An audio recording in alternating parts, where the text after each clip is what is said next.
Steering box নিয়ে এসে আজকে মোটামুটি 2 মাস মান হলো। 2 মাস হয়েছে না আলি? 2 মাস মান হলো নতুন বক্স নিয়ে এসে, ডুপ্লিকেট মাল, স্টিয়ারিং জাম সাউন্ড করে, ওই জন্য আবার নতুন আনাইলাম। এই যে এটা শাস্তি খোল ভাই করতো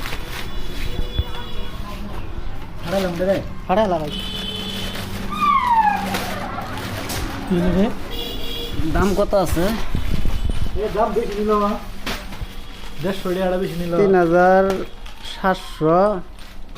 3752।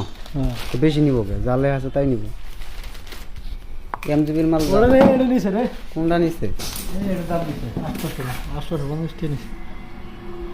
এটা মডেল নম্বর রে, এই দাম হইলো এটা।